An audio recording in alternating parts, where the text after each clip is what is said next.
Chemistry in everyday life में अपना अगला बिंदु है कीट प्रतिकर्षी इंसेक्टा रिपेलेंट।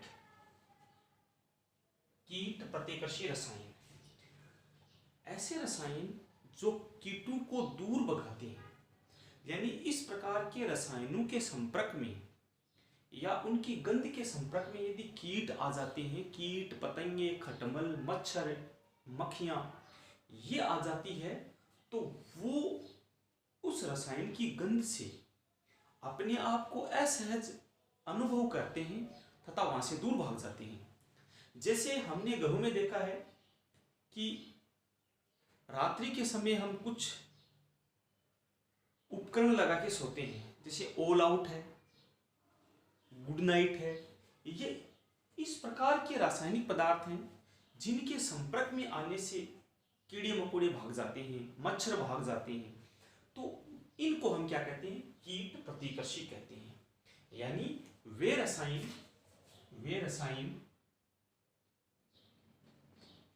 जिनसे कीट, मच्छर भाग जाते हैं, प्रतिकर्षित हो जाते हैं, उनसे रिप्लेड हो जाते हैं, भाग जाते हैं, उन्हें हम क्या कहते हैं?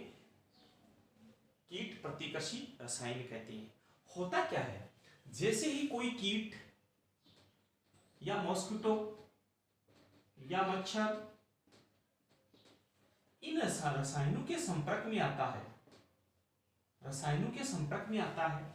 रसायनों के संपर्क में आते ही ये रसायन उस कीट पतंग के श्वसन तंत्र को प्रभावित करते हैं।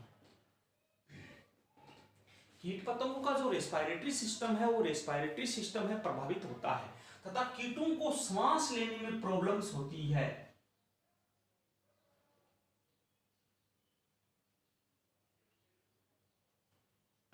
ब्रीथिंग क्रियाओं में उनको प्रॉब्लम्स होती है। कीट होता है वो श्वसन क्रिया नहीं कर पाता है, तो कीट जैसे ही किसी इस प्रकार के रसायन के संपर्क में आता है, श्वसन तंत्र कीट का प्रभावित होता है, कीट का जो ब्रीथिंग सिस्टम है उसमें कीट को प्रॉब्लम आती है और कीट वहां से दूर भाग जाते हैं। तो ये इस प्रकार के रसायन है जो कीट पतंगों को मारने, भगाने अथवा उन्हें इच्छित स्थानों से हटाने के लिए प्रयुक्त किए जाते हैं। अब हम देखते हैं कि अधिकांश जो कीट प्रतिकर्षी है, मोस्ट ऑफ जो कीट इंसेक्टा रिपेलेंट है, ये वायु में मिलते हैं। जैसे मान लो हमने ऑल आउट है, ऑल आउट की मशीन को हमने लाइट में लगाया, लाइट को ऑन किया, तो जो उसका जो रासायनिक पदार्थ है, जो कीट प्रतिकर्षी पदार्थ है, उसका क्या होता है? वाष्पीकरण होता है, वाष्पाइजेशन होता है उसका, और वाष्पीकरण होने से वो क्या हो जाता है? वायु के अंदर फैल जाते हैं, उसके स्प्रेड की भांति स्प्रेड हो जाता है, वायु में फैल गया। और वायु में जितने स्थान पर फैला है उतने स्थान पर यदि कीट पतंगे उसके संपर्क में आते हैं तो वो कीट पतंगे वहां से दूर भाग जाते हैं। ठीक है, अब हम बात करते हैं कि कीट प्रतिकर्षी कितने प्रकार के होते हैं। एक तो होते हैं ठोस, एक होते हैं द्रव और एक होते हैं सगुण। तीन प्रकार के हो सकते हैं हम। ठोस के अंदर, ठोस जो कीट प्रतिकर्षी है वो आज भी हम इस्तेमाल करते हैं, जैसे नीम की पत्तियां, तंबाकू की पत्तियां,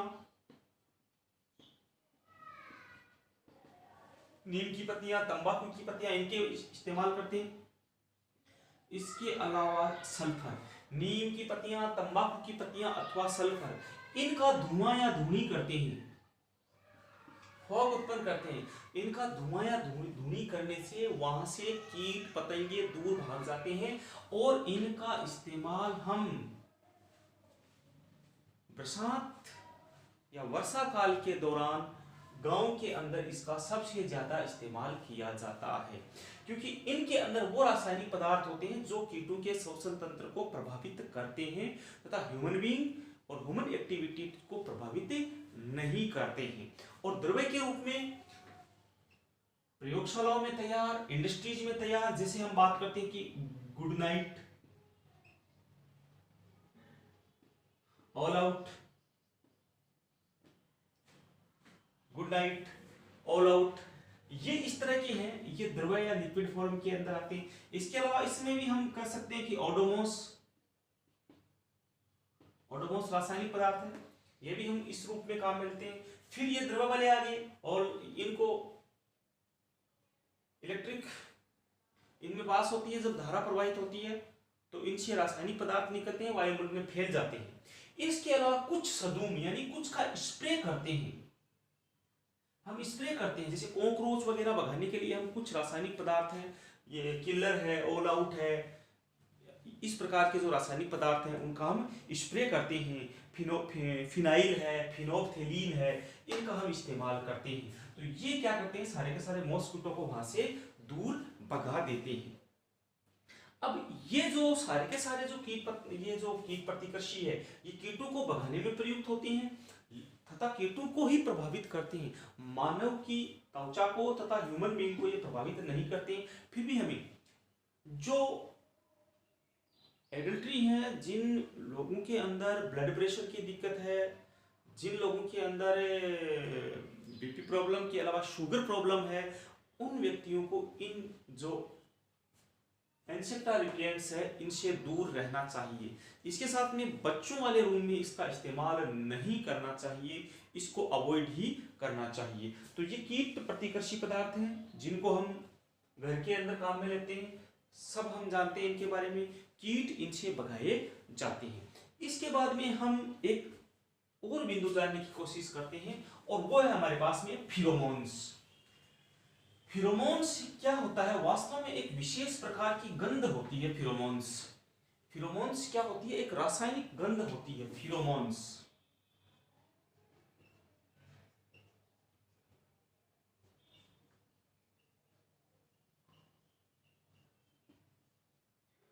एक विशेष प्रकार की गंध होती है और यह गंध अपने सजात जीवों को आकर्षित करने का कार्य करती है। तो ये जो फिरोमोन्स होते हैं वो क्या करते हैं, जंतुओं द्वारा उत्सर्जित होते हैं। किनसे उत्सर्जित होते हैं, जंतुओं द्वारा उत्सर्जित किए जाते हैं। वे रासायनिक पदार्थ जो जंतुओं द्वारा उत्सर्जित किए जाते हैं, जंतुओं द्वारा उत्सर्जित किए जाते हैं तथा जंतुओं के व्यवहार में परिवर्तन करते हैं, जंतुओं का जो बिहेव है उसके अंदर परिवर्तन करते हैं, उन्हें हम क्या कहते हैं, फिरोमोन्स कहते हैं। और इसके बाद में हम कह सकते हैं कि क्या उत्सर्जित होता है और व्यवहार में क्यों परिवर्तन होता है। तो फिरोमोन एक विशेष प्रकार की गंध होती है। फिरोमोन्स क्या होती है, एक विशेष प्रकार की पर्टिकुलर गंध होती है जिससे उसी श्रेणी का जीव अट्रैक्टिव होता है। मोस्ट ऑफ जो फिरोमोन होते हैं वो लैंगिक आकर्षी होते हैं। इसके अलावा कुछ फिरोमोन्स होते हैं वो संकेतक भी होते हैं और कुछ फिरोमोन्स होते हैं वो अनुगामी श्रेणी के होते हैं। हमने यह माना है कि ये लैंगिक आकर्षण होता है, यानी फिरोमोन्स होते हैं वो मादा द्वारा स्रावित किए जाते हैं, फीमेल द्वारा स्रावित किए जाते हैं। और फीमेल द्वारा स्रावित किए जाने के बाद में यह जो उसका विपरीत लिंगी है, जो मेल है, उसको अपनी तरफ आकर्षित करते हैं। यानी मोस्ट ऑफ फिरोमोन्स होते हैं ये प्रजनन काल में, ब्रीडिंग पीरियड्स के अंदर स्रावित किए जाने वाले रासायनिक पदार्थ है, जिससे जो विपरीत लिंगी जीव है वह उनकी तरफ अट्रैक्टिव होता है अथवा आकर्षित होता है। इसके अलावा कुछ संकेतकों को पहचानने में भी फिरोमोन स्रावित होते हैं, जैसे हनी बी के अंदर होता है, अनुगामी भी होते हैं, कुछ फिरोमोन्स होते हैं। तो ये फिरोमोन्स हैं। अब फिरोमोन्स हैं, इसके आधार पर ये जंतु अपनी पहचान कर लेते हैं। ठीक है, फिरोमोन्स का मुख्य कार्य मैंने बताया लैंगिक आकर्षण है। अब हम एक बात करते हैं, हिमालय की जो तराई वाला क्षेत्र है उसके अंदर एक मृग रहता है, उसका नाम है कस्तूरी मृग। यह जो कस्तूरी मृग है, इसका जो नर है उसकी नाभि के अंदर कस्तूरी बनती है। इसकी नाभि में क्या बनती है, कस्तूरी बनती है। जब ये नरमृग है, ये लगभग 12 से 13 वर्ष का हो जाता है, तो इसकी नाभि में जो एम्बाइकल है उसके अंदर कस्तूरी है वो परिपक्व होती है और उसकी गंध आती है। इस कस्तूरी की जो गंध है ये लैंगिक आकर्षी होती है और इस मरीज को यह लगता है कि मेरा जो विपरीत लिंगी है उससे यह गंध आ रही है और इस गंध की पहचान करने के लिए या इस गंध को प्राप्त करने के लिए यह बिना खाए पिए दौड़ लगाता रहता है और लॉन्ग टाइम के बाद भी वो शिकारियों द्वारा मार दिया जाता है या खुद मर जाता है। इसकी कस्तूरी हम प्राप्त कर लेते हैं। तो ये कस्तूरी मृग है जिसमें कस्तूरी का स्रावन होता है और कस्तूरी है उसमें मास्कोन फिरोमोन होता है। क्या होता है? मास्कोन। कस्तूरी मृग द्वारा जो स्रावित फिरोमोन है उसका नाम मास्कोन है। क्या नाम है उसका? मास्कोन नाम है। ये इसका रासायनिक फॉर्मूला होता है।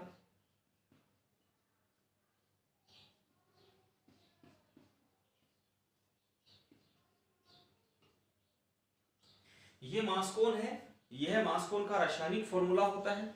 मास्कोन को इस फॉर्म में हम रिप्रेजेंट करते हैं। मास्कोन है ये कस्तूरी मृग द्वारा स्रावित किया जाता है और नर की नाभि में यह फिरोमोन बनता है जिसकी गंध अत्यधिक आकर्षित करती है इसको और इसके चक्कर में ये अपने प्राण तक त्याग देता है। ये है। इसके अलावा हम चित्ता है,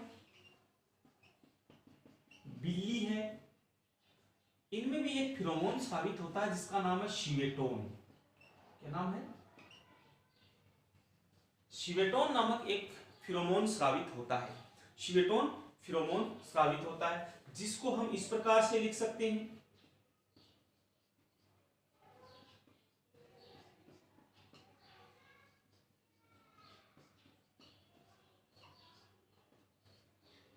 ये शिवेटोन फिरोमोन है जो चित्ते बिल्ली द्वारा उत्सर्जित है।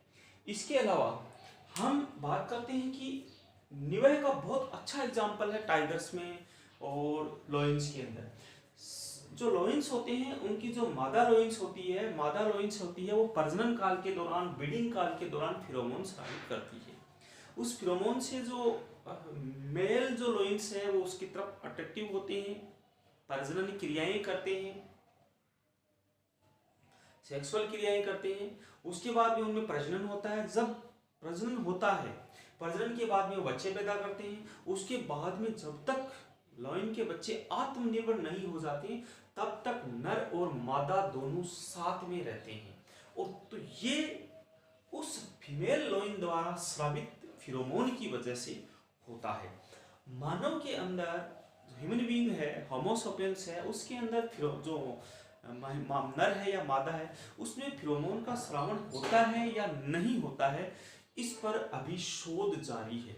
आर्टिफिशियल रूप से जो फिरोमोन्स होते हैं वो बहुत ही महंगे रासायनिक पदार्थ होते हैं, बहुत ही लाखों डॉलर्स में इनकी कीमत होती है और बहुत ही महंगे होते हैं। ये इनका जो एक भाग है उसको बहुत हम माइक्रो के रूप में देख सकते हैं कि बहुत 0.000% मात्रा हम कह सकते हैं कि कुछ विशेष प्रकार के परफ्यूम्स होते हैं वो भी अट्रैक्टिव करते हैं अथवा आकर्षित करते हैं। उनको फिरोमोन कह नहीं सकते लेकिन वो उस श्रेणी के रसायन में हमें मान सकते हैं।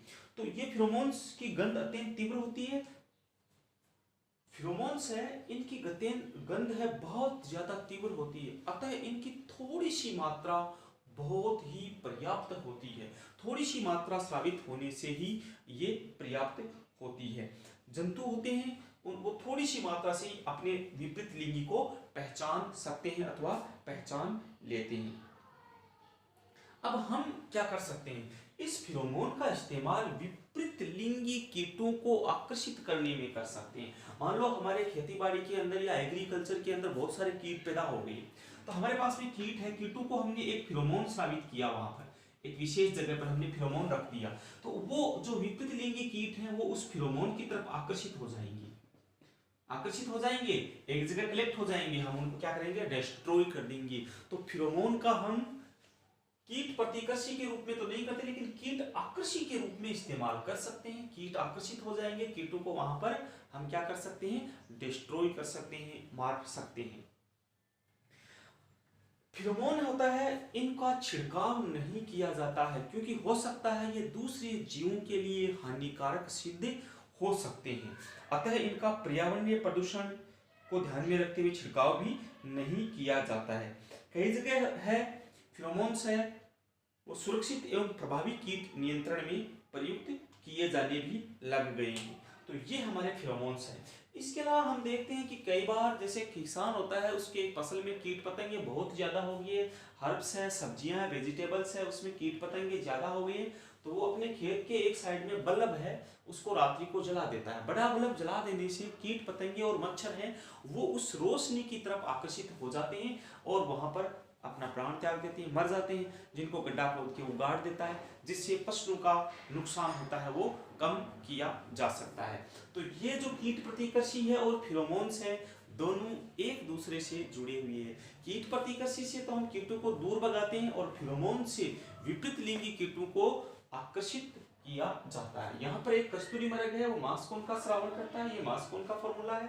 इसके अलावा चित्ता, बिल्ली है, टाइगर है, केट है, ये स्वेटॉन फेरोमोन का श्रावण करते हैं। ये स्वेटॉन फेरोमोन है, ये स्वेटॉन फेरोमोन है, ठीक है। इसके अलावा निवह का मैंने एग्जांपल बताया कि जो टाइगर्स है, जो लायंस होते हैं वो प्रजनन काल में या ब्रीडिंग पीरियड्स के अंदर पास पास में रहते हैं, साथ में रहते हैं, कॉलोनी बना के रहते हैं, नर और मादा दोनों साथ रहते हैं, तो वो उसमें स्रावित विशेष प्रकार की गंध, लैंगिक आकर्षक गंध के कारण ही संभव होता है। इसी के साथ में वो अपना बचाव भी करते हैं। जो मादा लॉइंस है उसके बच्चों का बचाव करने के लिए जो नर लॉइन है वह कार्य करता रहता है। तो ये हमारे पास में थे फेरोमोन्स।